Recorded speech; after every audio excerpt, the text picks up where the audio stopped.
DS और DK से related सारे कंसेप्ट समझ में आ गए ना, सारे कंसेप्ट। चलो अब रेंडमली मैं कुछ और क्वेश्चंस वगैरह आपको मैं करवा देता हूँ, ठीक है। अच्छा, हमने 2D फ्रेम के अंदर 2D रिजिड फ्रेम और 2D पिन जॉइंटेड के अंदर, ठीक है, डीके के हमने फॉर्मूले भी देख लिए और डीके को प्रैक्टिकली निकाला कैसे जा रहा है उसको भी देख लिया है ना। तो ऐसा करते हैं फटाफट से 3D वाले फॉर्मूले भी देख लेते हैं कि 3D में इसके फॉर्मूले क्या होंगे और फटाफट से फिर इस टॉपिक से आगे बढ़ जाते हैं, है ना। देखो जरा, अगर हम 3D में इसको चेक करें कि 3D में क्या होगा, डीके का फॉर्मूला उसको चेक कर लेते हैं, है ना। ध्यान देना, यहाँ पर मान लेते हैं एक 3D फ्रेम लिया, लेट्स से कि दिस इज द फ्रेम। सभी लोग फ्रेम बना लो मेरे साथ में।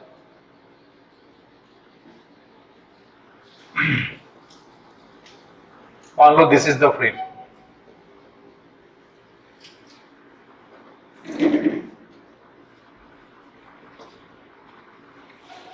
हाँ ठीक है।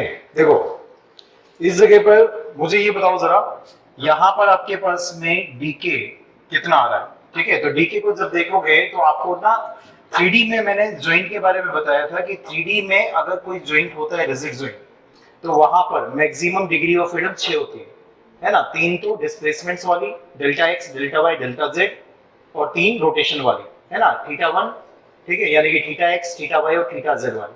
आप सोच रहे हो जैसे ये मेंबर है, ये मेंबर, इमेजिन करो कि एक मेंबर है सामने, उसको ऐसे भी रोटेट किया जा सकता है, इस मेंबर को, इसको ऐसे भी रोटेट किया जा सकता है ना, और इसको इस डायरेक्शन में भी रोटेट किया जा सकता है, ये वाला रोटेशन, है ना। तो तीनों डायरेक्शंस के रोटेशन आपको एंड पर नजर आ सकते हैं और वो इस मेंबर के अंदर इस एंड पर अलग, इस एंड पर अलग मिल सकते हैं, है ना। तो ध्यान दो, मुझे बताओ जरा, काउंटिंग जब करोगे यहाँ पर तो काउंटिंग क्या होगी, यहाँ पर 6, यहाँ 6, इस जगह पर 6, यहाँ पर 6, यहाँ पर बताओ यहाँ पर कितना, फिक्स सब कुछ रोक देता है, यहाँ 0, यहाँ पर कितना, यहाँ 0। ये वाला जो आपका ज्वाइंट है ये कितना देता है, कितना देता है, ये फोर्सेस देता है एक्स वाई और जेड में। जहां फोर्सेस देती है वो तो सारे फ्रीज, ये मूवमेंट नहीं दे पाता, इसका मतलब रोटेशंस फ्री है। तो यहाँ 3 रोटेशन वाले मिल पाते हैं, यहाँ 3 रोटेशन वाले मिल पाते हैं। तो आपके पास में 24 + 6 30 हो गया क्या। तो यहाँ पर जो डीके का जो आंसर इस क्वेश्चन के अंदर नजर आ रहा है वो है दैट इज इक्वल टू 30, है ना। अब मुझे इसी के अंदर ये भी बता दो कि अगर आपके पास में यहाँ पर, ठीक है, अगर फॉर्मूले की बात की जाए तो फॉर्मूला क्या बनेगा, डीके का फॉर्मूला क्या है। हर एक ज्वाइंट पर गए हो आप, हर एक ज्वाइंट पर 6 डिग्री ऑफ फ्रीडम मैक्सिमम है। जैसे जैसे सपोर्ट रिएक्शन आती जाती है वैसे वैसे फ्रीज होती जाती है। तो 6j - r will be the formula, formula बनेगा 6j - r, नोट कर लो। तो इसका जो फॉर्मूला है वो है 6j - r, ठीक है, 6j - r। बात आ गई सारी समझ में, डीके का कंप्लीट कांसेप्ट आपका क्लियर है। अगर हम, ठीक है, ट्रस में अगर जाए, स्पेस ट्रस में, तो फॉर्मूला बता सकते हो कि डायरेक्टली आप मुझे, अगर हम 3D ट्रस में जाए तो 3D ट्रस में हर एक ज्वाइंट के पास में 3 डिग्री ऑफ फ्रीडम होगी। तो आपका जो फॉर्मूला बनेगा, हर एक ज्वाइंट के पास में 3 डिग्री ऑफ फ्रीडम, तो 3j total degree of freedom होती। लेकिन कुछ ज्वाइंट सपोर्टेड वाले होते हैं, तो जैसे जैसे सपोर्ट रिएक्शन आएगी वैसे वैसे डिग्री ऑफ फ्रीडम खत्म होती जाएगी। 3j - r will be the formula, ठीक है। तो 3D ट्रस में फॉर्मूला ये है और 3D रिजिड फ्रेम में फॉर्मूला ये है डीके निकालने का, ठीक है। बात समझ आ गई। अगर यहाँ पर कोई पिन विन लगा देता है, इस जगह पर पिन लगा देते हैं, what is the meaning of pin. इस जगह पर पिन का क्या मतलब है, सभी प्रकार के रोटेशंस, है ना, सभी प्रकार के रोटेशंस, है ना। काउंट करके बता सकते हो। 6 जो आपने पहले बताया था उसमें क्या क्या था, 6 जो आपने बताया था इस जगह पर, वहां पर क्या क्या चीजें थी उस जगह पर था। एक तो डेल्टा एक्स जाएगा, डेल्टा वाई जाएगा, उसके अलावा डेल्टा जेड जाएगा, है ना।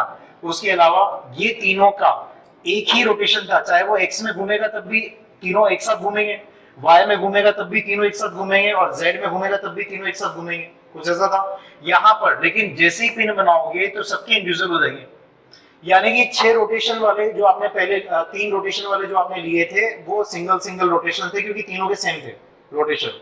जैसे थीटा एक्स और थीटा एक्स तीनों का सेम था, थीटा वाई तीनों का सेम था, थीटा जेड तीनों का सेम था। अब 3 रोटेशन अलग अलग होंगे, तो इसके पास भी 3 रोटेशन, इसके पास भी 3 रोटेशन, इसके पास भी 3 रोटेशन, टोटल मिलाकर के 9 रोटेशन वाले होंगे और 3 डिस्प्लेसमेंट वाले होंगे। तो 3 तो ट्रांसलेटरी डिस्प्लेसमेंट होगा और एक आपका कौन सा, आपके पास में 9 जो होंगे वो रोटेशनल डिस्प्लेसमेंट वाले होंगे, टोटल 12 होगा। बात समझ में आ गई क्या, नोट कर लो। तो अगर पिन वगैरह लगा देते इसी स्ट्रक्चर में, अगर आप पिन लगा दोगे तो यहाँ पर आपके पास में बेसिकली क्या हो जाएगा, 3 टाइम्स ऑफ मेंबर्स -1 कर दो, है ना, तो 3 टाइम्स ऑफ 2 आपने इसके अंदर ऐड कर दिया, 36 आपका ये हो जाएगा। ऐसा हो रहा है कि देखना जरा, जब डीएस निकालते थे तो माइनस करते थे आप और इसमें प्लस हो जाता है। माइनस इसलिए करते थे क्योंकि इक्वेशंस मिल जाती थी, और यहाँ पे प्लस इसलिए कर रहे हैं क्योंकि एक्स्ट्रा डिग्री ऑफ फ्रीडम यहाँ पर आ रही है। फॉर्मूला पॉइंट ऑफ व्यू से देखेंगे तो सेम टाइप की कैलकुलेशन, वहां माइनस करते थे, यहाँ प्लस करते थे। आगे की बातें समझ में है ना।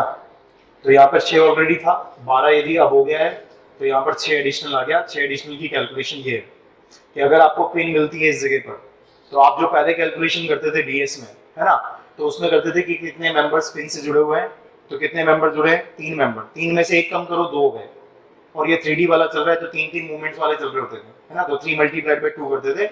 वैसी कैलकुलेशन यहाँ पर भी, ठीक है, कि जब भी पिन आ जाएगी तो 3 से मल्टीप्लाई करेंगे इसको, नंबर ऑफ मेंबर्स -1 को, that is meeting at the joint, that is meeting at the joint.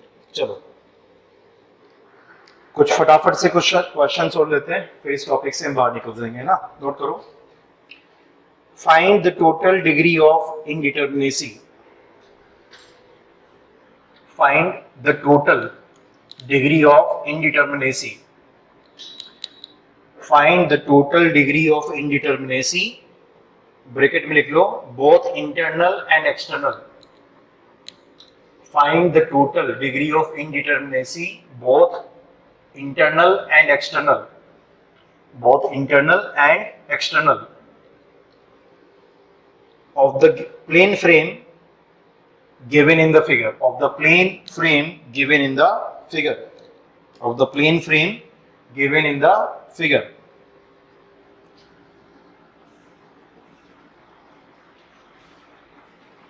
Figure बनाओ ये वाला, देखो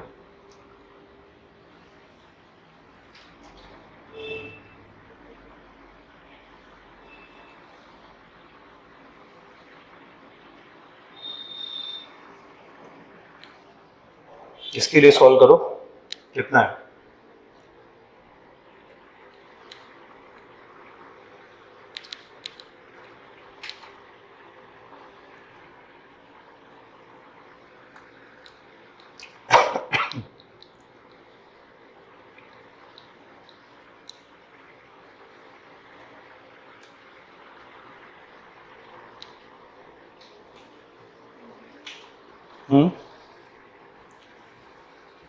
व्हाट इज द आंसर? मैंने क्या पूछा है आपसे? डी के पूछा है, देखो क्या पूछा है, total degree of indeterminacy both internal and external. तो डी के नहीं पूछा मैंने आपसे, मैंने आपसे डीएस पूछा है ना, क्योंकि उसी में हमने एक्सटर्नल इंटरनल सब बात करी थी। तो आपको टोटल वाला बताना है, आपको डीएस बताना है। क्वेश्चन में क्लियरिटी रखो कि क्या पूछा गया, उसी का जवाब दो बस, है ना। तो यहाँ पर आपके पास में डीएस जब आप देखने जाओगे, टोटल पूछा था, फॉर्मूला लग जाएगा 3m + 8 - 3 से, क्योंकि आपने फ्रेम को पहचान लिया। उसके बाद में मेंबर्स 1 2 3 4 5 6 7 8 9 10 11 12, मेंबर्स 12 है क्या, तो 3 × 12 प्लस रिएक्शंस, रिएक्शंस कितनी है, 6 और 6 12 रिएक्शंस है क्या, -3 टाइम्स ऑफ जॉइंट, जॉइंट्स कितने हैं, 1 2 3 4 5 6 7 8 9 10 11 जॉइंट्स है क्या। तो ये तो आपका बिना पिन, पिन को तो अभी तक हमने इंक्लूड नहीं किया है ना, तो आपके पास में वैल्यू आ रही है, यहाँ पर हो रहा है 3, है ना, 3 + 12 15 हो रहा है क्या, तो 15 हो रहा है। अब ये पिन का रोल, इस पिन का role, how many members are meeting at this pin, 4 है। क्या करते हैं आप, यहाँ माइनस करना पड़ता है, क्यों करना पड़ता है, कारण मैं बता चुका हूँ, बार बार नहीं देखेंगे ना।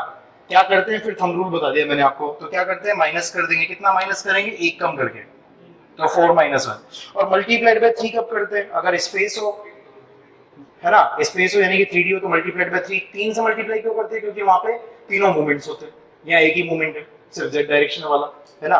तो देखो जरा, यहाँ पर आंसर आ गया आपका 12, सबका आ गया क्या, this is the answer, 12 is the answer. ये कुछ क्वेश्चन जो मैं डिस्कस कर रहा हूँ ना, ये सारे के सारे क्वेश्चंस आपके वो वाले क्वेश्चन है जो कि ये इसके अंदर आए हुए हैं ना, नोट करो। अगला क्वेश्चन, नेक्स्ट क्वेश्चन है, what is the total degree of static indeterminacy, what is the total degree of static indeterminacy. देखो आपको थोड़ा सा और फोकस रहना पड़ेगा एग्जाम में आंसर देते समय, ठीक है? सुन लो मेरी बात को, क्योंकि ऑब्जेक्टिव एग्जाम होने से आपने क्या किया क्या नहीं किया कुछ दिखाई नहीं देता, सिर्फ आंसर पे टिक नजर आता है कि आपने क्या टिक लगाया, तो गलती की गुंजाइश कुछ नहीं होती है फिर।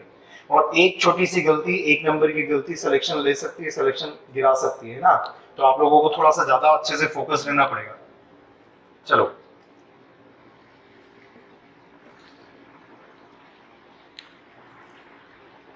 चलो इस क्वेश्चन का जवाब दो देखें। हाँ, एक और क्वेश्चन मेरे दिमाग में आया है ना, वो भी मैं यहाँ पर बना देता हूँ। इस क्वेश्चन का भी आपको आंसर देना है।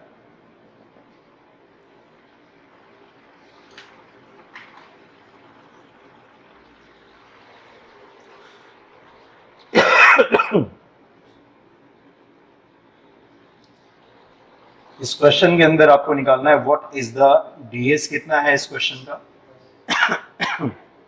इस क्वेश्चन का डीएस 10 आया, इन्होंने 10 बताया, सब लोगों का आया क्या 10? चेक करके देखो। इस क्वेश्चन का इन्होंने डीएस 10 बताया है, सब लोगों का आया क्या? अगर आगे तो मुझे सॉल्व करने की जरूरत नहीं, 10 सही है, ठीक है? आगे चले, इस क्वेश्चन को सॉल्व करो।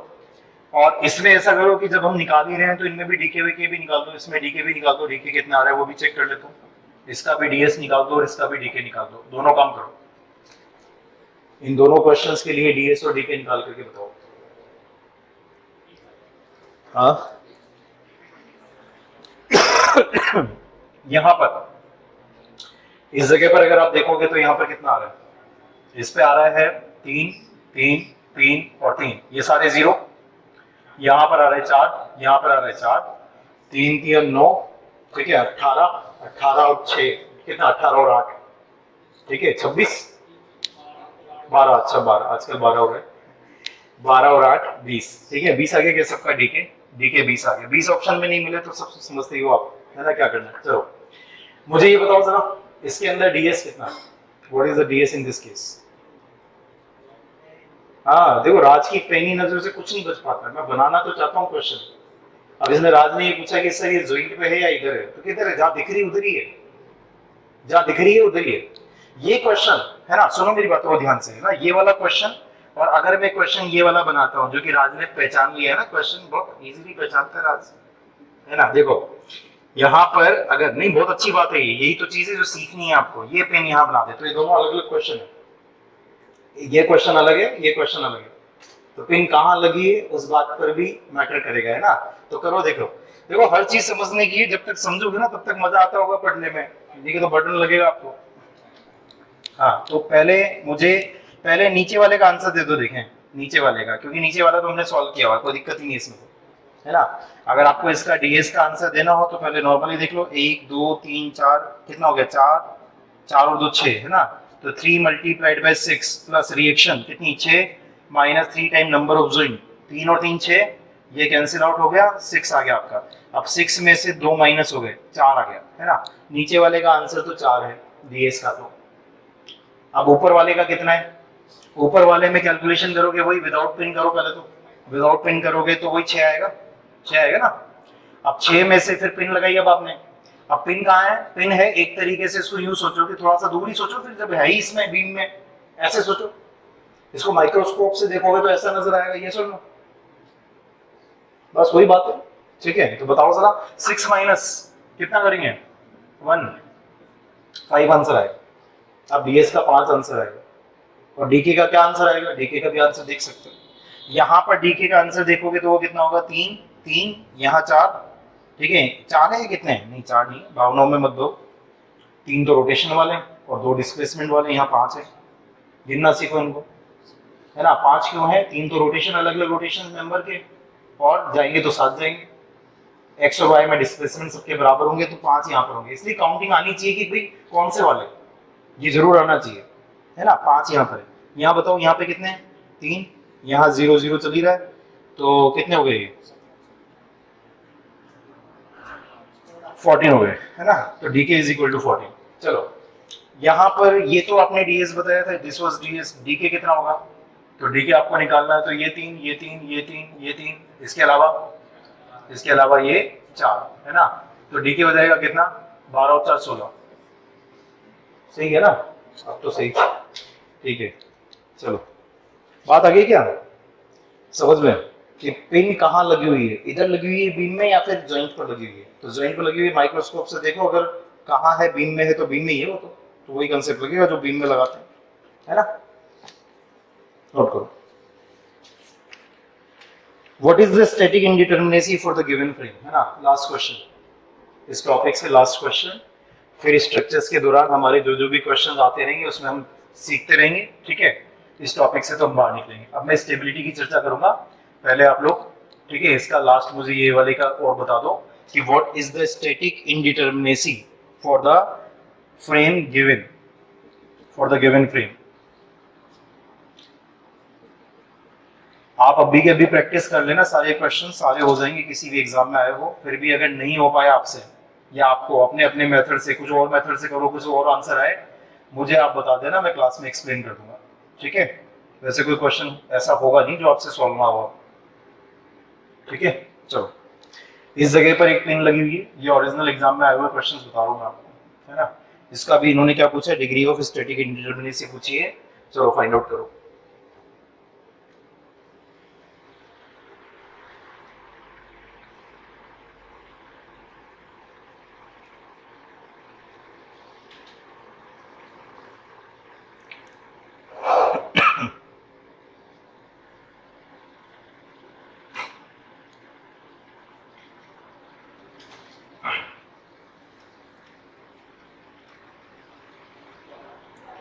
सबका आ गया 11 आंसर, 11 मेरे पास लिखा हुआ है आंसर, सही है।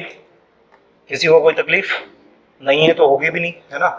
चलो अब आगे चलते हैं, नोट करो स्टेबिलिटी कंसेप्ट, हेडिंग डालो स्टेबिलिटी कंसेप्ट। सबसे बड़ा कंसेप्ट स्टेबिलिटी का क्या बताया था मैंने, what was the concept, DS की वैल्यू अगर लेस देन 0 है 100% अनस्टेबल, है ना। अगर डीएस की वैल्यू, अगर आपको डीएस से ही बताना हो तो जब भी स्टेबिलिटी पर कमेंट करना हो, डीएस सबसे पहले चेक कर लो। अगर डीएस कैसा आ रहा है, लेस देन 0 आ रहा है, अनस्टेबल है, खत्म, ठीक है, अनस्टेबल है, ठीक है। ये तो पहला आपके पास में, ठीक है, टूल होगा जिससे हम चेक करेंगे कि स्टेबिलिटी है या नहीं है ना। तो सबसे पहली चीज ये होगी जो ऑलरेडी हमने बोली भी थी, उल्टा ट्रू नहीं है कि अगर कोई स्ट्रक्चर अनस्टेबल है तो डीएस लेस देन 0 होगा, ऐसा ट्रू नहीं है। ऐसा तो है but it is not true, ठीक है, it may not be true, ठीक है। ये तो हमेशा, इट विल ऑलवेज ट्रू, ठीक है, नोट कर लो, ऑलवेज ट्रू। कि अगर कभी डीएस लेस देन 0 होगा तो डेफिनेटली अनस्टेबल होगा स्ट्रक्चर। तो डीएस लेस देन 0 है, the structure will be called unstable structure. हमेशा स्ट्रक्चर को कैसा बनाना चाहते हो आप, बताओ जरा। स्ट्रक्चर को स्टेबल, ऑब्वियसली। क्या आपने बिल्डिंग बनाई, ऐसा नहीं है कि वो रामलाल के खेत से श्यामलाल के खेत में चली जाए, है ना, इधर उधर ना जाए, फोर्सेस बैलेंस रहे, वहीं के वहीं आपका स्ट्रक्चर रहे, हम ये चाहते हैं। स्टेबल स्ट्रक्चर हम वहां पर बनाना चाहते हैं। तो पहली तो हमारी ये डिमांड होगी, देखो कई सारे एग्जाम्स में क्वेश्चन आते हैं धड़ल्ले से, लेकिन मैं आपको बेस दे रहा हूँ, बेस सुनो। स्ट्रक्चर एनालिसिस में हम क्या पढ़ रहे हैं, हम पढ़ रहे हैं फोर्सेस, मूवमेंट्स। क्यों पढ़ रहे हैं, मजा थोड़ी ना आ रहा है, क्यों पढ़ रहे हैं, क्योंकि हम डिजाइन करेंगे मेंबर्स को, बीम डिजाइन करेंगे, कॉलम डिजाइन करेंगे। तो हमेशा डिजाइन करने से पहले श्योरिटी होनी चाहिए क्या कि स्ट्रक्चर स्टेबल भी है या नहीं है। अनस्टेबल स्ट्रक्चर को डिजाइन करोगे क्या आप, तो जैसे स्ट्रक्चर अनस्टेबल नजर आ जाए, क्या डिटरमिनेसी इनडिटरमिनेसी ये चीजें मायने रखती है आपके लिए, क्या डिटरमिनेसी इनडिटरमिनेसी मायने रखती है, नहीं मायने रखती। पहले तो जाओ स्ट्रक्चर को स्टेबल करके लाओ, अगर स्ट्रक्चर ही स्टेबल नहीं है तो आप कुछ नहीं करोगे उसके आगे। लेकिन फिर भी कमेंट करने पड़ जाते हैं कई बार कि आप डिटरमिनेसी इनडिटरमिनेसी के बारे में भी आप कमेंट करो कि भाई इनडिटरमिनेट स्ट्रक्चर है या डिटरमिनेट है, सॉल्व होगा नहीं होगा, इसके बारे में भी कमेंट करने पड़ जाते हैं। लेकिन प्रैक्टिकली अगर देखा जाए ना, तो अगर स्ट्रक्चर अनस्टेबल है तो आपको स्ट्रक्चर में चेंजेस करने पड़ेंगे, और उसके बाद में स्ट्रक्चर स्टेबल हो जाए तब आप फिर कमेंट करो कि डिटरमिनेट है या इनडिटरमिनेट। बात समझ में आ गई, ठीक है, तब तो समझ में भी आता है। चलो, लेकिन फिर भी क्वेश्चन आएंगे आपके जिसमें अनस्टेबल भी हो रहा होगा और डिटरमिनेसी की बात भी कर रहा होगा। डिटरमिनेट इनडिटरमिनेट कहां से देख लेंगे, डीएस 0 है तो डिटरमिनेट बोल देंगे, डीएस 0 नहीं है तो इनडिटरमिनेट है, खत्म कहानी, है ना। चलो ध्यान दो, अब मैं बात कर लेता हूं, ठीक है। केस नंबर 1 नोट करो, किन किन केसेस में स्ट्रक्चर आपका स्टेबल अनस्टेबल होता है ना। तो मैं कुछ केसेस डिस्कस कर रहा हूं जिनको अगर यदि ये केसेस आपको स्ट्रक्चर में मिल जाए तो समझ जाना स्ट्रक्चर अनस्टेबल है। एक तो ये सबसे पहला टूल, फिर आप केसेस बाय केसेस देखोगे, हो सकता है इनमें से कोई मिले तो ठीक, नहीं तो फिर विजुअल इंस्पेक्शन करना पड़ता है हमको, स्ट्रक्चर को एज इट इज थोड़ा और अच्छे से देख करके समझ करके कमेंट करना पड़ता है अगर इनमें से कोई चीज नहीं मिल पाती है तो, ठीक है। कमेंट करने से पहले ध्यान देना। तो case number 1, all the reactions are parallel, देखो जरा, all the reactions are parallel, ठीक है। Case number 1, all the reactions are parallel, all the reactions are parallel. इसका क्या मतलब है, देखो जरा, अगर मैं यहाँ पर ये सिंपली सपोर्टेड ये बनाता हूँ, मुझे बताओ जरा, क्या ये स्ट्रक्चर स्टेबल है और डिटरमिनेट है क्या? ये सिंपली सपोर्टेड बीम है, कई सारे स्ट्रक्चर, कई सारे सब्जेक्ट्स में आप सिंपली सपोर्टेड पे क्वेश्चन सॉल्व करते हो पूरा। मैंने अभी अभी बोला कि डिजाइन उसी की जाएगी जो स्टेबल होगा, आप करते हो, डेफिनेटली स्टेबल भी है और ये डिटरमिनेट भी है। इसका डीएस कितना है? इसका डीएस 0 है। और क्या ये स्टेबल है? हाँ, स्टेबल भी है। ये सिंपली सपोर्टेड बीम है, it is a stable determinate structure, it is a simply supported beam, it is a stable determinate structure. लिख लो, है ना, ध्यान से लिख लो, ये स्टेबल डिटरमिनेट स्ट्रक्चर है। बात समझ में आ गई? चलो अब आगे करता हूं, मैं इसको ऐसा करता हूं कि यहां पर मैं इसको रोलर बना देता हूं, यहां पर भी रोलर, यहां पर भी रोलर। अब इसके बारे में कमेंट करो जरा, इसका डीएस कितना अगर कोई निकाले तो? कंटिन्यूअस बीम में कैसे निकालते हैं? R-3 करके। रिएक्शन कितनी है? 2। वैसे डीएस डीएससी के बराबर होता है कंटिन्यूअस बीम में, सिर्फ बीम है यहाँ पर, है ना। तो 2 - 3 क्या आ जाएगा? -1, -1 आ रहा है क्या? -1 क्या दिखाता है? -1 दिखाता है कमी है स्ट्रक्चर में, आपको सपोर्ट्स बढ़ाने पड़ेंगे या फिर मेंबर्स बढ़ाने पड़ेंगे, इस तरीके की चीजें बताता है। अब मुझे बताओ, ये स्टेबल है या अनस्टेबल है? दिस इज स्टेबल और unstable? This is unstable. Unstable क्यों? क्योंकि हमारी जनरल लोडिंग की टर्म्स में हम बात करते हैं, जब भी स्ट्रक्चर पर लोडिंग नहीं दी जाती है हम जनरल लोडिंग कंसीडर करके बात करते हैं। और जनरल लोडिंग क्या कहती है? जनरल लोडिंग ये कहती है कि अगर लोडिंग ऐसे आ गई तो भाई वर्टिकल में तो ये सपोर्ट कर देंगे, वर्टिकल कंपोनेंट जो आएगा उसमें तो ये बैलेंस कर देंगे, लेकिन अगर लोडिंग ऐसे आएगी तो हॉरिजॉन्टल कंपोनेंट आएगा। जो ठेला होता है ना, ठेला, जो ये जो ठेले जो होते हैं उसमें वही 4 पहिए लगे होते हैं, ठेला जब खड़ा होता है उसमें सामान भरा होता है, क्या हिलता डुलता है क्या ठेला? नहीं हिलता डुलता, स्लोप भी नहीं है, कुछ नहीं होगा। लेकिन अगर उस पर कोई हॉरिजॉन्टल फोर्स दे दे तो आगे बढ़ जाता है क्या? आगे बढ़ जाता है। तो स्टेबिलिटी भी आप on the basis of forces comment करोगे। तो जब भी लोड नहीं दिया जाता है, कौन सी लोडिंग मानते हैं? जनरल, कुछ भी आ सकता है इसमें, बताओ स्टेबल है अनस्टेबल है? तो कैसा है ये? अनस्टेबल है। अब सुनो, अब इसी केस को अगर मैं यहाँ पर ऐसे पूछूं आपसे कि यहाँ पर मैंने फिर से वही रोलर लगाया है ना, ये रोलर लगाया, यहाँ रोलर लगाया, और अब मैं यहाँ पर लोड लगा रहा हूँ, ठीक है, this is the load P, कुछ लोड लगा दो, कुछ भी लोड हो ये, या आप वर्टिकल डायरेक्शन में ऐसे लगा दो, ऐसे लगा दो, हॉरिजॉन्टल लगाए नहीं। बीम के केस में मैंने बोला था हॉरिजॉन्टल फोर्स जब तक नहीं लगेगा हॉरिजॉन्टल रिएक्शन भी नहीं आएगी, मतलब हॉरिजॉन्टल रिएक्शन 0 आएगी तो हॉरिजॉन्टल सपोर्ट की जरूरत ही नहीं है आपको। तो मेरे लिए अगर यहाँ पे हिंज कर दो या रोलर कर दो, बात बराबर ही, क्योंकि हिंज को भी वही काम करना है, वर्टिकल डायरेक्शन में इक्विलिब्रियम सेट करना है, और रोलर को भी वही काम करना है, वर्टिकल डायरेक्शन में इक्विलिब्रियम सेट करना है। तो मेरे लिए ये स्ट्रक्चर बताना स्टेबल है या अनस्टेबल है? ये स्टेबल है। कोई ठेले वाला एग्जांपल, ठेले में पूरा माल भरा हुआ है, सब कुछ भरा हुआ है, वो पहिए जो है उसके है वहां पर, रोलर ही तो है वो, लेकिन क्या ठेला खिसक सकता है क्या? नहीं सकता। अगर वो स्लोप में नहीं है तो, स्लोप में होगा तो ग्रेविटी का कंपोनेंट आएगा, तो कंपोनेंट आएगा। स्लोप में है, जैसे अगर ठेला ऐसे खड़ा हुआ है, सोचो जरा, और ऐसे करके यदि ठेला खड़ा हुआ है तो यहाँ पर वेट का ये वाला कंपोनेंट आएगा ना, तो वो आ गया हॉरिजॉन्टल फोर्स। आपको तो नजर नहीं आ रहा, आपको तो लग रहा है सर इंक्लाइन फोर्स आ रहा है। ठेला वाला जब खड़ा होगा ना इसमें, इन पर ऐसे खड़ा होगा, उसको तो लगेगा क्या हो रहा है यहाँ पर मेरे साथ, ठीक है, क्या हो रहा है? स्लोप है, स्लोप की वजह से नीचे जा रहा है, ग्रेविटी का कंपोनेंट लग रहा है। बात आ गई क्या समझ में? ठीक है। तो जब आप स्टेबिलिटी कमेंट करते हो ना, तो आपके पास में अगर फोर्सेस नहीं दी जाए तो जनरल फोर्स कंसीडर करना, और फोर्सेस दिए जाए तो फोर्सेस के हिसाब से बोलना। एकदम यूं मत बोल देना बिल्कुल कि अरे सर 2 रोलर है सर, ये अनस्टेबल है, आंख बंद करके। अगर लोडिंग ऐसी स्टेबल है, ठीक है, अगर लोडिंग कैसी जनरल है, जनरल लोडिंग, लोडिंग दिखा नहीं रखी, जनरल है, तो ये कैसा है? ये अनस्टेबल है ना। तो this is the stable structure, ये स्टेबल स्ट्रक्चर है, नजर आएगा? This is the stable structure.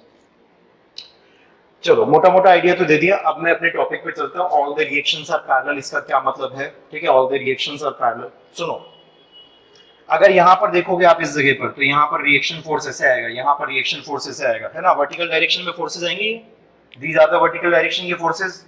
देखो जरा, जो सपोर्ट रिएक्शन यहां पर आने वाली है वो दोनों एक दूसरे के पैरेलल है। इसका क्या मतलब है? इसका मतलब ये है कि अगर स्ट्रक्चर पर ऐसे फोर्स लग गया तो क्या हो जाएगा? इसको बैलेंस करने वाला कोई फोर्स है नहीं, क्योंकि सब पैरेलल में चल रहे हैं, हॉरिजॉन्टल में कुछ भी नहीं मिल पा रहा। तो जब जब भी रिएक्शंस पैरेलल होती है, all the support reactions are parallel, तब तब स्ट्रक्चर अनस्टेबल होगा। जब जब भी रिएक्शन सारी की सारी सपोर्ट रिएक्शंस पैरेलल होगी, तब तब क्या होगा, स्ट्रक्चर अनस्टेबल होगा। ये स्ट्रक्चर अनस्टेबल है क्योंकि हम जनरल लोडिंग की बात करते हैं, स्पेसिफिक लोडिंग की बात नहीं करते। स्पेसिफिक लोडिंग हो जाएगी तो स्टेबिलिटी है, वो अलग है क्राइटेरिया चेक करने का। लेकिन अगर आपको जनरल स्टेटमेंट देना हो, general statement, all the reactions, if all the reactions are parallel, सारे ऐसे हैं सपोर्ट देने के लिए तैयार, कोई भी ऐसे नहीं है, और ऐसे फोर्स लग गया तो अनस्टेबल हो गया। ये तो मैं बोल रहा हूं। तो जनरल लोडिंग कंसीडर करते हुए आप कमेंट देते हो और आप बोलते हो कि स्ट्रक्चर में अगर जब जब भी पैरेलल सपोर्ट रिएक्शंस आती है, सारी सपोर्ट रिएक्शंस पैरेलल होती है, तो उस समय स्ट्रक्चर कैसा होता है, अनस्टेबल होता है। नोट कर लो, अनस्टेबल होगा। अब यहां बताना जरा, यहां पर जो सपोर्ट रिएक्शंस आएगी वो पैरेलल आएगी क्या? देखो जरा, इस जगह पर सपोर्ट रिएक्शन पैरेलल आएगी क्या? नो डाउट यहाँ एक सपोर्ट रिएक्शन आएगी, नो डाउट यहाँ पर भी सपोर्ट रिएक्शन आएगी, लेकिन ये हिंज था, यहाँ पर एक सपोर्ट रिएक्शन ऐसे भी आएगी। तीनों रिएक्शन जो सपोर्ट रिएक्शन बनी है ये पैरेलल नहीं है, सारी की सारी पैरेलल हो, तब आप अनस्टेबल बोलो। बात समझ में आ गया? तो यहाँ पर तो इसमें आप जवाब दोगे कि अनस्टेबल है, डीएस से भी दिख रहा है और इस कंसेप्ट से भी दिख रहा है ना। चलो अब ऐसा करता हूं मैं, यहां पर मैं एक और बीम बना रहा हूं। अब ये वाली जो बीम मैं बना रहा हूं, इसमें भी मैं कुछ ऐसे ही सपोर्ट लगा रहा हूं। यहां पर रोलर दे दिया, बीच में भी रोलर दे दिया, और यहां पर भी एक रोलर दे दिया। सपोर्ट चाहे ऐसे दिखाओ ऐसे दिखाओ, बात बराबर है। ये रोलर है, सारे तीनों सेम है सपोर्ट पॉइंट ऑफ व्यू से। बताओ जरा, इसमें सारी रिएक्शन पैरेलल है क्या? बताना जरा। ये तीनों रोलर है, अगर इस बीम पर हॉरिजॉन्टल डायरेक्शन में फोर्स आ गया तो बढ़ जाएगा क्या? जैसे ट्रक वर्क होता है ना, ट्रक के अंदर पहिए लगे होते हैं, आगे वाले पहिए, पीछे वाले पहिए, बड़ा ट्रक है पीछे और पहिए, ठीक है, ट्राइएक्सल वहां पे होता है ना, तो उस जगह पर हो सकता है। ठीक है, तो ध्यान देना जरा। तो बेसिकली यहाँ पर ये स्ट्रक्चर भी कैसा है, ये अनस्टेबल है। अगर ये यहाँ पर अगर फॉर्मूला बनाए, आप डीएस का फॉर्मूला लगाए, ठीक है, तो डीएस का फॉर्मूला लगा करके ब्लाइंडली यदि आप चीजों में काम कर रहे हो तो आपको क्या मिलेगा, मतलब जनरल लोडिंग की कोरस्पॉन्डिंग डीएस का फॉर्मूला है वही डीएससी के बराबर फॉर्मूला आर माइनस 3। रिएक्शन कितनी मिली नंबर्स में? 3, तो 3 माइनस 3 बराबर कितना? 0। तो सुनो मेरी बातों को, ठीक है, डीएस 0 आना इस बात की गारंटी देगा कि स्टेबल होगा, अनस्टेबल मिल रहे हैं। और अगर यहाँ पर आप एक और बना दो, यहाँ पर एक और इस जगह पर बना दो, यानी कि आप स्ट्रक्चर में 4 पहिए लगा दो कुछ इस तरीके से, आप देखो नंबर ऑफ सपोर्ट रिएक्शंस कितनी होगी। Number of support reaction DS निकालते समय आर 4 हो जाएगा, 4 माइनस 3, ठीक है, रिजल्ट आएगा आपके पास में, ठीक है, 4 माइनस 3, रिजल्ट विल बी 1, है ना। तो सुनो, क्या ये स्ट्रक्चर अनस्टेबल है क्या? वही चारों रिएक्शन पैरेलल है।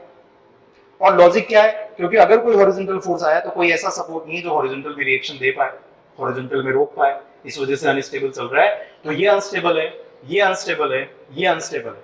तो मैंने क्या प्रूव कर दिया, चाहे डीएस ग्रेटर देन 1 आए, चाहे डीएस 0 आए, चाहे डीएस लेस देन 1 आए, ठीक है, लेस देन 0 आए, ठीक है, चाहे डीएस लेस देन 0 आए, तो उसका मतलब क्या है, स्ट्रक्चर की स्टेबिलिटी और भी चीजों पर डिपेंड करती है, सिर्फ डीएस ही नहीं है।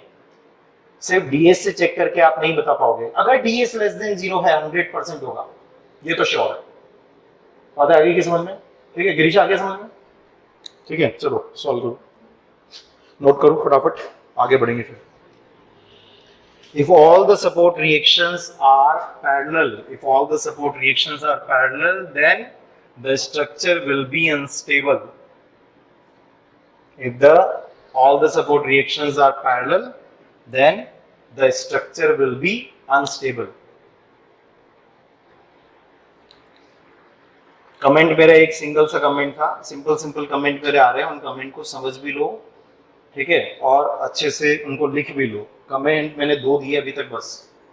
जब डीएस लेस देन 0 होगा 100% स्ट्रक्चर अनस्टेबल होगा, कुछ भी और चेक करने की जरूरत नहीं है। लेकिन डीएस 0 आए या डीएस पॉजिटिव आए तो बच्चे सोचते हैं कि सर डीएस बड़ा आ रहा है, इसका मतलब एक्स्ट्रा मेंबर या एक्स्ट्रा सपोर्ट्स लगा रखे हैं तो स्ट्रक्चर स्टेबल हो जाएगा। ऐसा जरूरी नहीं है ना, ऐसा जरूरी नहीं है। स्ट्रक्चर की स्टेबिलिटी और बातों पर भी डिपेंड करती है। डेफिनेटली पैरेलल सपोर्ट रिएक्शंस है, then the structure will be unstable. दूसरे वाले कमेंट पर चलते हैं ना, दूसरा कमेंट लो। दूसरा कमेंट है when all the support reactions are concurrent, when all the support reactions are concurrent. concurrent का मतलब क्या होता है? what is the meaning of concurrent? passing through the single point से पास होती है, क्या क्या बोल रहा हूं मैं, when all the support reactions are concurrent, अगर सपोर्ट रिएक्शन एक सिंगल पॉइंट से यदि पास होती है तो उस केस में क्या होगा, ठीक है, if all the support reactions are concurrent तो उस केस में, ठीक है, क्या होगा उसको डिस्कस कर रहे हैं।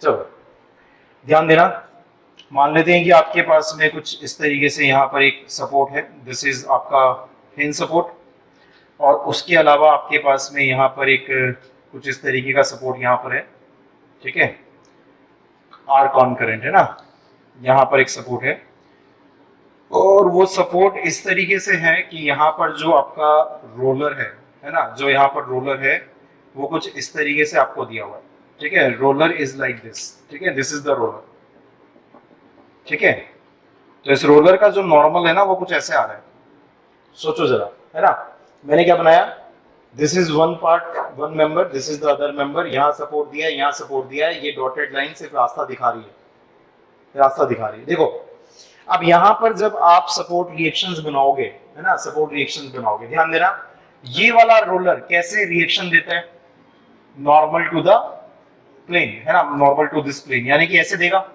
और ये वाला जो आपका सपोर्ट होगा ये हॉरिजॉन्टल में भी फोर्स देगा, वर्टिकल में भी फोर्स देगा। मुझे बताओ वो कौन सा पॉइंट है जहां पर ये तीनों रिएक्शंस मिल रही है, वो है ये वाला पॉइंट, इस जगह पर, क्योंकि ये दोनों तो यहीं से गुजर रहे थे और ये तीसरा भी आपको यहीं से गुजरता हुआ नजर आ रहा है, तो इसमें जितने भी सपोर्ट थे वो सपोर्ट रिएक्शन कॉन्करेंट है क्या।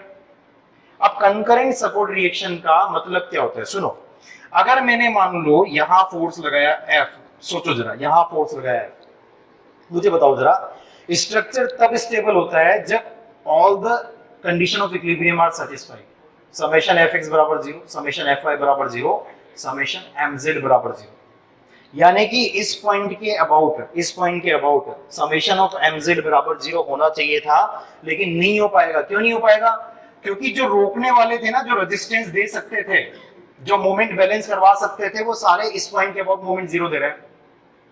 आप सोचो जरा, दो तरीके के फोर्सेज है, ये फोर्स अप्लाइड फोर्स है, मैंने एक नया फोर्स कंडीशन बना रहा हूं मैं कि क्यों ये अनस्टेबल होता है, मैं वो बता रहा हूं आपको, तो सुनो ध्यान से, ये आपके ये जितने भी रेट से मैंने मार्क किए ना, ये बचाने वाले फोर्स है, सपोर्ट यही तो काम करता है, रेजिस्टेंस देता है, और ये अप्लाइड फोर्स है। अब सुनो, कॉन्करेंट जिस पॉइंट से ये कॉन्करेंट होते हैं ना, उस पॉइंट के अबाउट इन सबका सपोर्ट मूवमेंट 0 होता है, इन तीनों का यदि मूवमेंट निकालोगे इस पॉइंट के अबाउट 0 है, यानी कि रेजिस्टिंग मूवमेंट 0 है, और अप्लाइड मूवमेंट इस पॉइंट के अबाउट कुछ ना कुछ आएगा, पूरा का पूरा स्ट्रक्चर घूम जाएगा, तो क्या अनस्टेबल हो गया क्या। इसको कहते हैं, ऐसा पॉइंट ना फिजिक्स में पढ़ते थे आप, the point of instantaneous rotation, ये कहलाता था, ठीक है, जहां से आपका सारे जो फोर्सेस पास होते हैं वो वाला point point of instantaneous rotation है।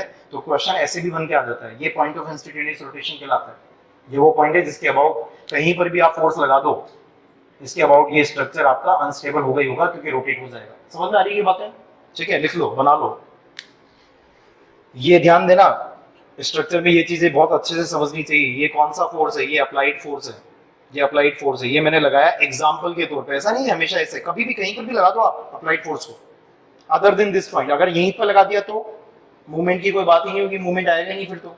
इस पॉइंट को छोड़ करके अगर कहीं पर भी और कोई फोर्स लगेगा, जनरल लोडिंग आप बोल रहे हो, तो कहीं पर भी लोडिंग आ जाए, आपको सेफ्टी चेक करनी है, तो लोडिंग कहीं और पर लगाओगे किसी भी पॉइंट पर, तो वो इस पॉइंट से पास नहीं होगी, तो फिर वो अप्लाइड मूवमेंट तो देगा लेकिन रेजिस्टिंग मूवमेंट 0 होगा। तो नोट करो, इस केस में आपका जो रेजिस्टिंग मूवमेंट है वो 0 है, और जो ड्राइविंग मूवमेंट है वो नॉन 0 है, तो इस वजह से ये अनस्टेबल है, स्ट्रक्चर घूम जाएगा। तो क्या समझे, स्ट्रक्चर कब कब अनस्टेबल होता है, तीन कंडीशन दे दी मैंने, ds 0 से छोटा हमेशा अनस्टेबल, कुछ भी और चेक नहीं करना, चाहे पैरेलल रिएक्शन आए नहीं आए, फोर्सेस कॉन्करेंट हो मत हो, है ना, ds लेस देन 0 खत्म कहानी, ठीक है। उसके बाद में मैंने बोला ds आपका ग्रेटर देन 0 आ रहा है या ds बराबर 0 आ रहा है, तो स्टेबल मत बताना, इनमें से हो सकता है कोई केस मिल जाए, या तो पैरेलल रिएक्शंस दिख जाए या फिर फोर्स एक जगह से पास होता हुआ दिख जाए, तो फिर आप अनस्टेबल बोलना, वरना मत बोलना।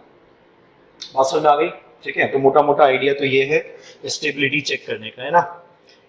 क्वेश्चन करो, देखें, उससे और पता लगेगा कि स्टेबिलिटी का कंसेप्ट आ गया क्या समझ में।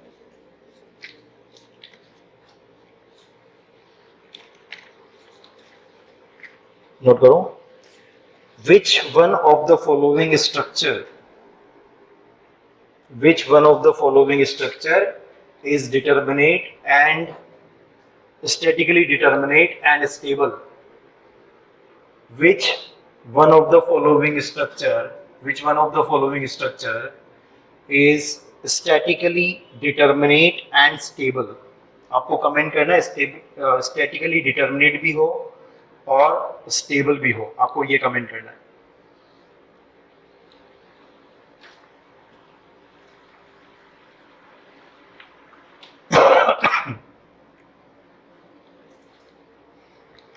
चलो, यहां पर आपके पास में जो स्ट्रक्चर है उसमें यहां पर तो मैंने लगाया हुआ है हिंज, यहां मैंने लगाया हुआ है इस जगह पर रोलर। जबरदस्ती ऐसे मत लिया ना, सुने भाई बात को ध्यान से। रोलर में कहीं अभी तो देखा था सर आपने, अभी भी तो बनाया था, लेकिन रोलर मेरा टेढ़ा था, वहां पे टेढ़ा था तो नॉर्मल लगाया था, फोर्स नॉर्मल लगाया था और दिखा दिया था उसने इसी पॉइंट से पास हो रहा है। लेकिन यहाँ पे रोलर कैसे लगा, ये है उसका प्लेन रोलर का। तो रोलर का जहाँ प्लेन होता है वहां पर मुझे बताओ जरा, इसको मैं ऑप्शन के साथ में ना मैं डिस्कस करता हुआ चल रहा हूँ, आप लोग मुझे बताते भी जाओ। यहाँ पर जो फोर्स लगेगा वो ऐसे लगेगा ना, इस रोलर का ऐसे मत लगा देना सर, आपने अभी भी तो बनाया था, तो इसमें रोलर देखो ये टेढ़ा है, ठीक है। इसका जो प्लेन था, रोलर का जो बेस था, उसके परपेंडिकुलर लगेगा फोर्स, ठीक है। तो परपेंडिकुलर लगाया, ये इसका बेस चल रहा है तो इसके परपेंडिकुलर फोर्स लगेगा। देखो ध्यान देना, अब ये जो पॉइंट है ना, यहाँ से आपके फोर्सेस जाएंगे कुछ इस तरीके से, मैं इसको FH कह देता हूँ, इसको मैं FR कह देता हूँ, ठीक है, FE कह देते हैं, दिस इज FE। और ये आपके पास में मान लेते हैं ये फोर्स हो गया, हॉरिजॉन्टल फोर्स कुछ हो गया, है ना। मुझे बताओ जरा, कुछ मिल रहा है कि इसमें दोनों केसेस में से? DS भी चेक कर लो, सबसे पहले तो DS चेक किया करो ना। DS आपके पास में जो आ रहा है वो कितना आ रहा है? 2D रिजिड फ्रेम है क्या? वो बीम कॉलम वाला रिजिड फ्रेम नजर आ रहा है, पिन जॉइंटेड तो नहीं है, 2D दिख ही रहा है ना। तो फॉर्मूला लगेगा 3n, n कितना है 2, प्लस रिएक्शन कितनी है 2 और 1 3, ठीक है, माइनस 3 टाइम्स ऑफ ज्वाइन कितने 3, ठीक है। तो यहाँ से कितना आ गया 0 आ गया। 0 आने का मतलब क्या है? डिटर्मिनेट है स्ट्रक्चर, ये बात तो श्योर होगी, डिटर्मिनेट है ना। अब मुझे ये और बताओ जरा, डिटर्मिनेट के बाद स्टेबिलिटी बोला था उसने, तो स्टेबिलिटी में ना तो मेरे को पैरेलल रिएक्शन नजर आ रही है, सारी पैरेलल नहीं है ना रिएक्शन। कौन सी रिएक्शन देखो बाहर जा रही है? ये दोनों तो एक दूसरे के पैरेलल है, लेकिन ये वाली रिएक्शन आ रही है, सारी रिएक्शन पैरेलल होनी चाहिए तब जाकर के बोलोगे। अगर ये रोलर होता तो क्या होता, सोचो जरा। अगर ये रोलर होता तो पहली बात तो डीएससी आपका -1 हो जाता। मैं फटाफट कैसे चेक करता हूँ, सोचो जरा, मैं फटाफट कैसे चेक करता हूँ। मेरे लिए तो एक सपोर्ट कम हो गया, सपोर्ट रिएक्शन, तो जैसे ही कम हुई डीएस मेरा 1 कम हो गया, तो पहले 0 आ रहा था -1 आएगा, ऐसा चेक कर लेता हूँ मैं फटाफट, है ना। चलो, अगर अभी की बात करें, अभी की तो मेरी स्टेबिलिटी में भी पास हो रहा है ना। न तो हमको पैरेलल रिएक्शन मिल रही, ना हमको यहाँ पर कॉन्करेंट फोर्सेस मिल रहे हैं। कॉन्करेंट मिल रहा है कि देखो जरा, कॉन्करेंट में अगर आप बोलोगे तो ये वर्टिकल वाला इसके साथ में यहाँ पर मिल जाएगा, ये यहाँ पर मिल रहे हैं दोनों फोर्सेस, तो लेकिन ये आउट जा रहा है, कॉन्करेंट नहीं है। ये बचा लेंगे अपने आप स्ट्रक्चर को, कहीं पर भी लोड वोड आएगा ना तो उसकी वजह से मूवमेंट जो आएगा उसको ये बैलेंस करवा देंगे, आप टेंशन मत लो इनकी। बात आ गई क्या समझ? ठीक है, चलो। तो आपसे जो ऑप्शन दिए थे ना, ऑप्शन ए यही था, और यही आपका क्या टिक लग जाएगा, क्योंकि आपसे पूछा था कि डिटर्मिनेट और स्टेबल स्ट्रक्चर बताओ, ठीक है। तो ये आपका डिटर्मिनेट भी है, ये आपका स्टेबल भी है। बाकी ऑप्शंस क्या थे वो और बता देता हूँ, ताकि आपको पता लग जाए कि क्यों नहीं है ना। आंसर तो आगे थे, ठीक है। ऑप्शन बी जो आपको दिया था वो था कुछ ये, है ना। This is the option B, note करते जाओ मेरे साथ में। और इसको बना रखा है मैंने टेढ़ा,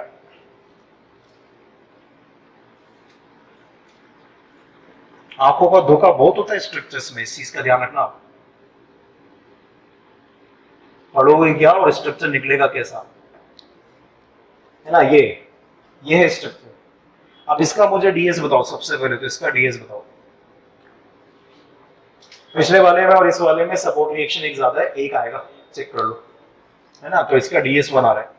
पहली बात तो ये इनडिटरमिनेट हो गया, मैं तो यहीं से भुजाऊंगा, मैं तो चेक ही नहीं करूंगा स्टेबिलिटी। लेकिन फिर भी आप बता दो कि अगर आप स्टेबिलिटी चेक करोगे तो कैसा, अनस्टेबल है या स्टेबल है? अनस्टेबल है, वेरी गुड अंकिता, अनस्टेबल। और कोई स्टेबल या अनस्टेबल? गौरव, स्टेबल या अनस्टेबल? स्टेबल है, क्यों?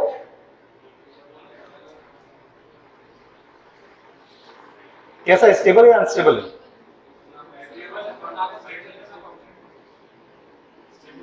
स्टेबल ही है। मेरे को आंसर तो दे दिया आपने स्टेबल है, और ये आंसर दे दिया अनस्टेबल है। पहले अनस्टेबल बता दे, अनस्टेबल कैसे?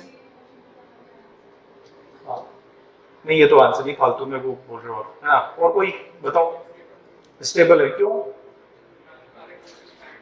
यहाँ पे इन दोनों में से अगर एक भी रोलर होता ना तब तो हो जाता है, क्योंकि नॉर्मल रिएक्शन मिलती। अभी ये सिर्फ मूर्ख बनाया गया ऐसे करके, क्योंकि बच्चों को क्या वो इमेज रहती है दिमाग में कि हाँ सर कॉन्करेंट खत्म, ठीक है। लेकिन क्या है यहाँ पे, अगर मान लो ये हिंज पे दो फोर्सेज आते हैं, मुझे नहीं पता कि इनका रिजल्टेंट कहाँ जाएगा, इनका रिजल्टेंट पता नहीं किस डायरेक्शन में जाएगा। एक आएगा एफ एक आएगा एफ, ये वाला इसमें भी ऐसे ही आएगा, एक आएगा एफ एक आएगा एफ। ये ज्योमेट्री में मैंने ऐसे लाइन बता दी, बस और कुछ नहीं है इस लाइन का मतलब, सिर्फ मूर्ख बनाया गया है इस जगह पर। अगर ये रोलर होता, सोचो अगर ये रोलर होता तो ये रोलर यहाँ पर अगर होता तो ये इस डायरेक्शन में फोर्स लगा सकता है बस, फिर वो इसी जगह से पास हो जाता। लेकिन ये रोलर नहीं है, ठीक है, ये रोलर नहीं है, ये ऐसा है, तो ये भी हॉरिजॉन्टल भी देगा, ये वर्टिकल भी देगा। तो बेसिकली वर्टिकल वाले तो चलो कोइंसाइड हो गए, लेकिन हॉरिजॉन्टल वाले तो अलग अलग जाएंगे ना। तो इसका रिजल्टेंट अलग जा सकता है, इसका रिजल्टेंट अलग जा सकता है ना।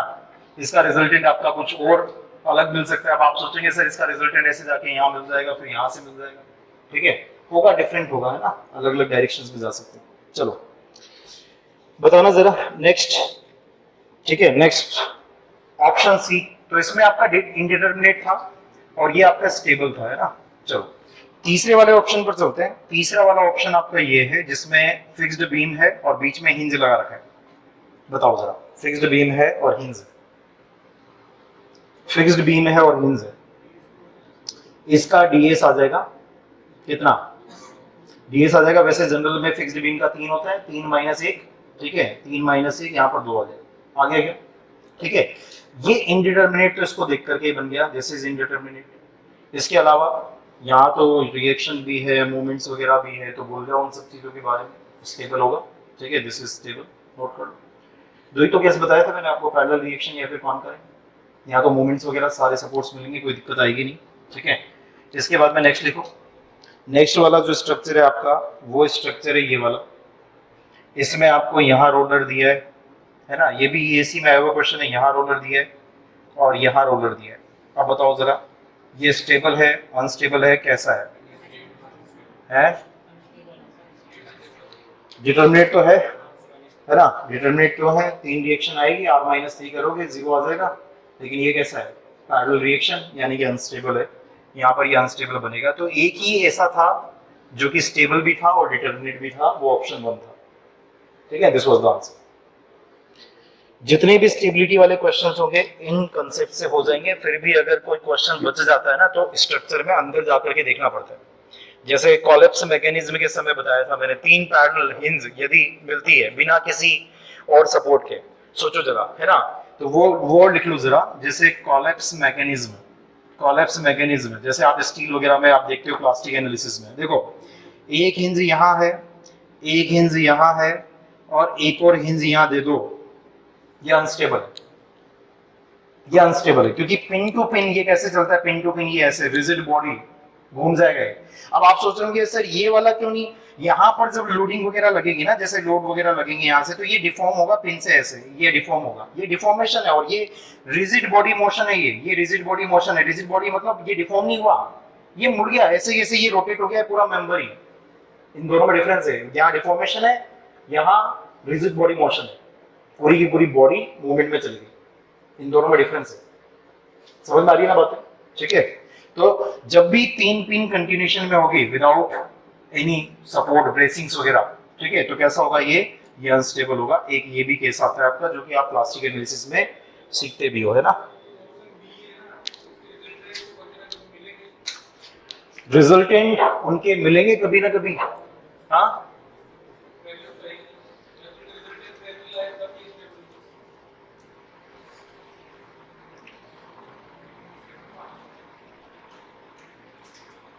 रिजल्टेंट मिलेंगे कहीं ना कहीं, पक्का पक्का मिलेंगे, जरूरी है कि रिजल्टेंट मिल जाए। हाँ हाँ, लेकिन ये खुद बातें जो है ना, ये वाली जो बातें हैं, ये खुद फोर्स पर डिपेंडेंट है, खुद फोर्स पर डिपेंडेंट है कि फोर्स कहाँ लग रहा है कहाँ नहीं लग रहा है, तो वो बैलेंस करेगा और इस तरीके से बैलेंस करेगा कि रिजल्टेंट मिलेगा ही। नहीं समझे? जैसे मान लो ये मैंने दिखाने में दोनों को हॉरिजॉन्टल ऐसे दिखाया, फोर्स जब लगेगा तो ये दोनों एक साइड में थोड़ी ना आएंगे, एक इधर आएगा एक इधर आएगा। ले भैया एक इधर से जा रहा है एक इधर से जा रहा है, कहाँ मिल गए? क्योंकि ये जो बातें हैं ना, ये बातें डिपेंड करेगी फोर्स पर, फोर्स के मैग्नीट्यूड पर। जब आप इक्विलिब्रियम वगैरह लगाओगे तो आप फोर्स ऐसे लगेगा तो वो एक दूसरे की साइड में आने ही नहीं देगा, बैलेंसिंग कंडीशन के कारण तो नहीं बनेगा, है ना? नहीं बनेगा, विश्वास रखो। चलो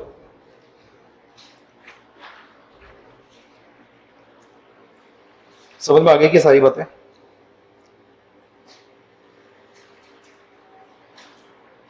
हाँ बस एक क्वेश्चन और, है ना?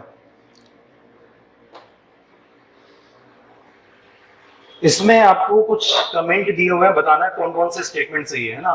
नोट करो, इसमें आप बताते जाना, मैं पूछता जाऊंगा कौन कौन से स्टेटमेंट सही है गलत है ना? एक बीम बना रहा हूं मैं, द बीम इज दिस, ठीक है, this is the simply supported beam here, है ना? This is the simply supported beam, beam को कुछ ऐसा दिखाया हुआ है, दिस इज द बीम, और बीच में बता रखी है हिंज, यहाँ पर हिंज है ना?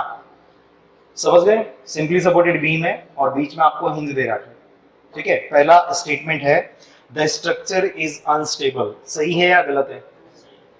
सही है, कोलैप्स मैकेनिज्म बन रहा है, स्ट्रक्चर अनस्टेबल है।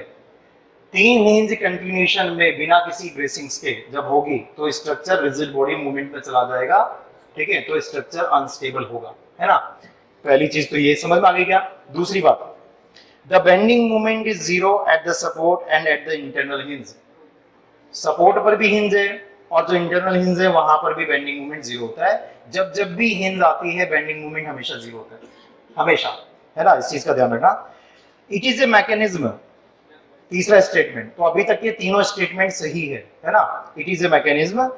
चौथा जो स्टेटमेंट है, it is statically indeterminate. Indeterminate तब होता है जब ds ग्रेटर देन 0 आता है, यहां तो ds लेस देन 0 आ रहा है, बात समझ में आ रहा है? तो ये आपका इनडिटरमिनेट तो है ही, ठीक है? तो यहाँ पर आपके जो स्टेटमेंट सही हुए वो कौन कौन से हैं? पहला स्टेटमेंट था, क्या स्टेटमेंट था पहला? अनस्टेबल है। अनस्टेबल क्यों है उसका आंसर भी उसने दे दिया। तीसरा जो पॉइंट था उसका, इट इज ए मैकेनिज्म, ये एक मैकेनिज्म है, कोलैप्स मैकेनिज्म जो आप बनाते हो वो ये है। और दूसरा जो स्टेटमेंट था वो क्या था? The bending moment at the support and at the internal hinge is zero, क्योंकि ये सभी, ठीक है, जो सपोर्ट से ये वाले सपोर्ट रोलर पर बेंडिंग मोमेंट जीरो होता है। कई बार बोला है मैंने, रोटेशन नहीं रोक सकते, ये यहाँ बेंडिंग मोमेंट जीरो होता है। हिंजेस पर जब जब भी हिंज आती है बेंडिंग मोमेंट हमेशा जीरो होता है ना? तो ये तीनों पॉइंट पर बेंडिंग मोमेंट जीरो होगा। बात आ गई क्या समझ में? हाँ चलो आज इतना ही करते हैं, बाकी हम नेक्स्ट क्लास में जब मिलेंगे तब हम एनालिसिस स्टार्ट करेंगे, है ना? यानी कि bending moment diagram, shear force diagram, इन सब चीजों की चर्चा करेंगे फ्रॉम द नेक्स्ट क्लास, ठीक है?